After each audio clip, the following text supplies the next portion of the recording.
ಬಳ್ಳಾರಿಯಲ್ಲಿ ವಾಲ್ಮೀಕಿ ಪುತ್ಥಳಿ ಅನಾವರಣ ಕಾರ್ಯಕ್ರಮದ ಅಂಗವಾಗಿ ಬ್ಯಾನರ್ ಕಟ್ಟುವ ವಿಚಾರಕ್ಕೆ ಗಂಗಾವತಿ ಶಾಸಕ ಜನಾರ್ದನ್ ರೆಡ್ಡಿ ಹಾಗೂ ಕಾಂಗ್ರೆಸ್ ಶಾಸಕ ನಾರಾ ಭರತ್ ರೆಡ್ಡಿ ಬೆಂಬಲಿಗರ ನಡುವೆ ಘರ್ಷಣೆ ಸಂಭವಿಸಿದೆ. ಜನಾರ್ದನ್ ರೆಡ್ಡಿ ಮನೆಯ ಬಳಿ ಎರಡು ಗುಂಪುಗಳ ನಡುವೆ ಕಲ್ಲು ತೂರಾಟ ಸಂಭವಿಸಿತ್ತು.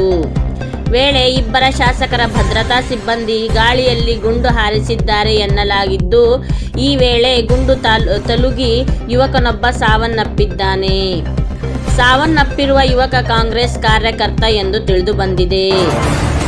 ಹಾವಂಬಾವಿ ಪ್ರದೇಶದಲ್ಲಿ ಮಾಜಿ ಸಚಿವ ಜನಾರ್ದನ್ ರೆಡ್ಡಿಯವರ ನಿವಾಸದ ಸಮೀಪ ಜನವರಿ 1ರಂದು ಸಂಜೆ ಹೊತ್ತಿಗೆ ಎರಡು ಗುಂಪುಗಳ ನಡುವೆ ಘರ್ಷಣೆ ಸಂಭವಿಸಿದೆ. ರೆಡ್ಡಿಯವರ ನಿವಾಸದ ಮುಂದೆ ಬ್ಯಾನರ್ ಅಳವಡಿಕೆ ವಿಚಾರಣೆ ಯುವಕರ ಎರಡು ಗುಂಪುಗಳ ನಡುವೆ ಗಲಾಟೆ ಸಂಭವಿಸಿದೆ. ಈ ಗಲಾಟೆ ವಿಕೋಪಕ್ಕೆ ತಿರುಗಿ ಗಾಳಿಯಲ್ಲಿ ಗುಂಡು ಹಾರಿಸಲಾಗಿದೆ.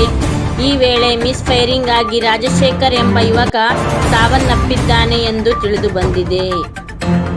ಎರಡೂ ಕಡೆಯಿಂದ ಕಲ್ಲು ತೂರಾಟ.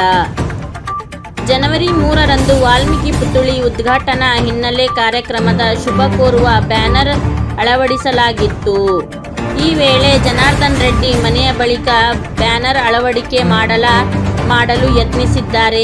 ಇದನ್ನು ಜನಾರ್ದನ್ ರೆಡ್ಡಿ ಬೆಂಬಲಿಗರು ವಿರೋಧಿಸಿದ್ದಾರೆ. ನಂತರ ಮಾತಿನ ಚಕಮಕಿ ದೊಡ್ಡದಾಗಿದ್ದು ಹೊಡೆದಾಟಕ್ಕೆ ಕಾರಣವಾಗಿದೆ. ನಂತರ ಶಾಸಕ ನಾರಾ ಭರತ್ ರೆಡ್ಡಿ ಆಪ್ತ ಸತೀಶ್ ರೆಡ್ಡಿ ಹಾಗೂ ಜನಾರ್ದನ್ ರೆಡ್ಡಿ ಬೆಂಬಲಿಗರ ನಡುವೆ ಕಲ್ಲು ತೂರಾಟ ನಡೆಯಿತು.